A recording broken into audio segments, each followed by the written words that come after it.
Greetings, Missouri Mid-South Conference. I bring you greetings from my office, and it feels like it's been forever since we have been together in video form because I was gone for 1 week, and then we transferred over to the 2-week e-courier system. So, woohoo, we're back. And just in time for my last video for Lent, before Holy Week of next week and Easter.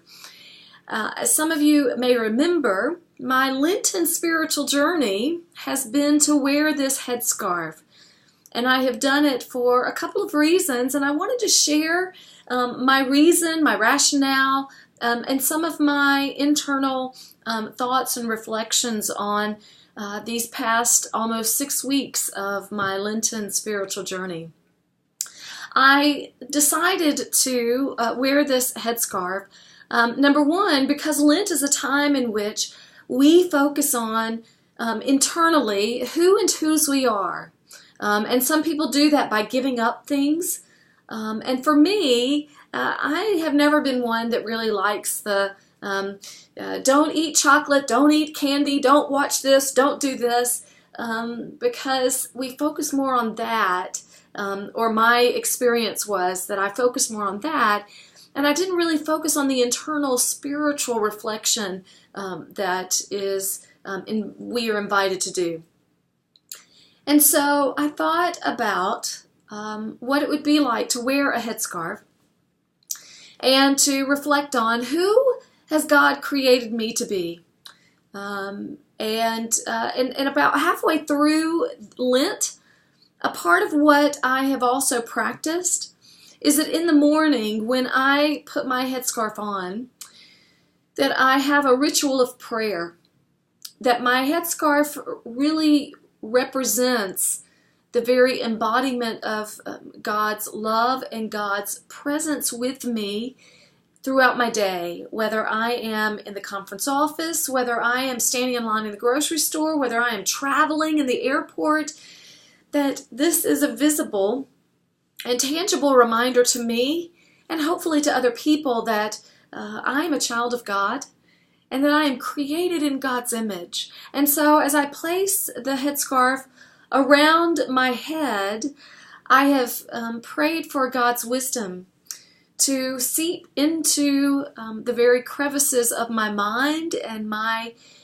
expressions of wisdom, that as my headscarf circles around my neck and my voice, that my voice would be the very voice of divine love in the places that sometimes are filled with fear and hatred and intolerance, that God's voice through me would be one of acceptance and affirmation and extravagant hospitality. And then as my headscarf often has the part of my headscarf that lingers in the back, that indeed God's love often follows behind me and picks up the pieces of things that I forget, of things that I really mess up that day, that it is God's love that offers those opportunities and those expressions of forgiveness and compassion and grace. But I also have to be honest with you, brothers and sisters of the Missouri Mid-South Conference, because the other reason why I have chosen to wear this headscarf is out of solidarity for my brothers and sisters who are Muslim and who have been created in the image of God and worship the very presence of God from their Muslim faith. And from that perspective, I identify and I describe my headscarf in the language of my Muslim brothers and sisters, especially sisters, the hijab. And so this has also been an outward expression of solidarity. And I have worn it everywhere I go, in my apartment complex, when I have traveled to Texas, when I have traveled, period. I have been in the airport a lot. And I have to tell you that the airport is the place where I have experienced the most tangible expressions of difference and sometimes hostility. That when I have been in churches and other places, once I have explained my hijab, most people are very affirming and very hospitable and welcoming. In the airport, there certainly have been those individuals. There have been expressions of smiles, of compassion, in fact, for one, a flight that was a little difficult for me because I had a few very pointed stares that the flight attendant winked at me as if to say, "You're not by yourself in this." And so there have also been individuals who have caught me by surprise because I have received their never any words of people, but instead their stares, and sometimes extremely ugly stares. And at first, when this happened, it caught me by complete surprise because often I will forget that I'm wearing the hijab.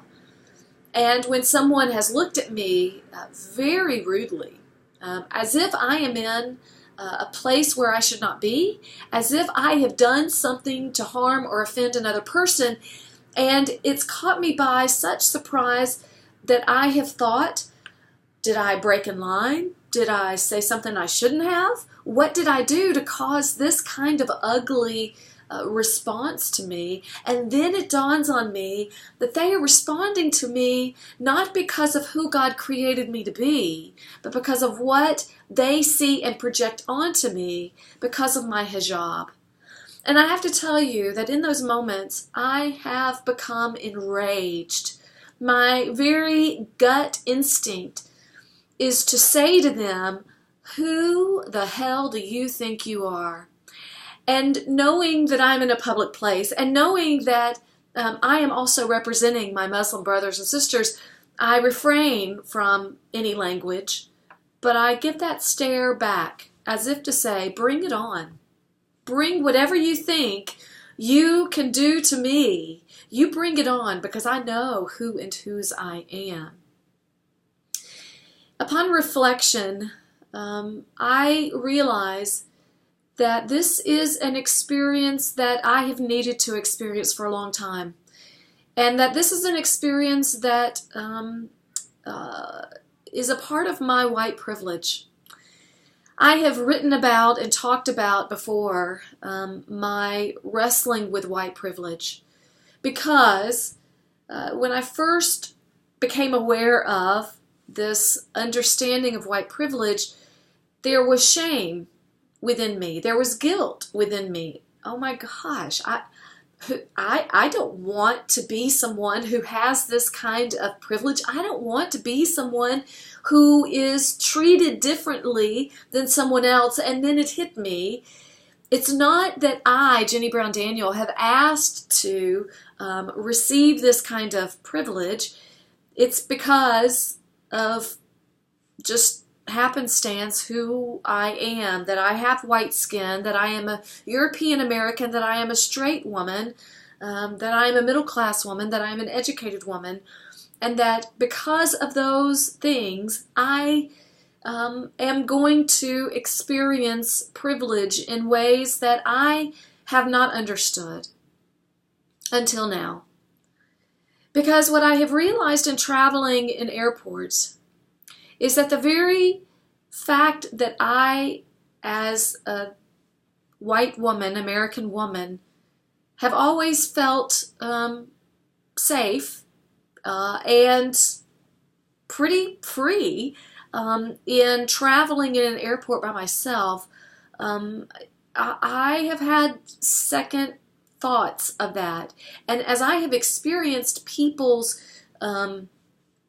stares and hostility, I have also realized, and for just a sliver of my awareness and experience, understand what those people of color, gay, lesbian, bisexual, transgender, and questioning, those who are poor, those who are people in our society that for whatever reason have been identified as minority, as other, that for those of you who live as God has created you to live and identify in those ways, that you live every day and every moment of every day experiencing that hostility for no reason of anything that you have done, but simply because you were created in God's image. And the anger that has welled up within me in the very brief and short time that I have practiced my Lenten spiritual practice and wearing this hijab is the encounter and the experience and the anger that you must process every single day, in every moment when there is someone who looks at you or stares at you or says something completely asinine. And you must process within yourself how to understand that and how to respond as God has created you in God's image. Sometimes through acts of protest and righteousness, and sometimes in acts of peace and patience and compassion. In some ways, I think that all of this leads up to these next few days that we will be observing together, where another individual who lived his life with privilege, our rabbi and teacher, Jesus Christ, a man who, because he was a man, because he was Jewish, because he was a rabbi, because he was educated since he was a rabbi, he had privileges in so many ways that many of his neighbors and his brothers and sisters did not. And what did he do with that privilege? My friends, in every instance of the gospel stories that we have, in oral account and in written account, number one, Jesus gave that privilege away. He made sure that he ate with people who had been told that they were not created in God's image. He made sure that he affirmed and he touched and he healed people who had been told that they were other and who had experienced the very hostility of other people simply because of those people's fears. He gave his privilege away. Even Palm Sunday itself, his entrance into Jerusalem was a way to say, you do not own the very praise and the very energy that is worthy of people. Kings and royalty do not own anyone. God is our God. But Jesus also listened to the stories of those who had been told that they had nothing. He met the woman at the well at her workplace and listened to her stories, listened to them so deeply that he knew them instinctively. But also he spoke truth to power. This is the very crux of our Holy Week stories. Because Jesus did not die because he murdered someone. Jesus did not die because he stole from someone. Jesus died because he gave his privilege away and he told truth to the power to say what you are doing is wrong and the ways in which you judge and you oppress people simply because of your fear of people and the people who have been created in God's image, that is wrong.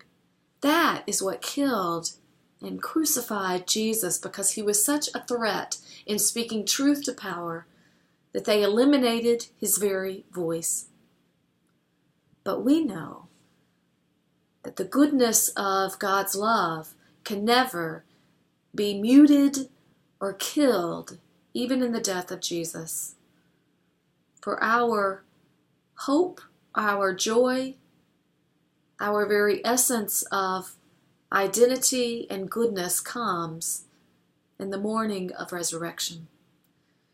And so, my brothers and sisters, as I finish my spiritual practice of wearing this hijab and saying that prayer of blessing for myself, but also that prayer for all of our brothers and sisters who are identified as other, who are targeted, who are arrested, who are banned because of who God has created them to be. My brothers and sisters, the story and the meaning of Holy Week is that those of us who have privilege are required to give our privilege away, to listen to the stories of those who have been created in God's image, and to speak truth to power, that no ban, no oppression, no hostility, no unjust arrest can ever mute, can ever kill the very hope, joy, and love that is God our Creator.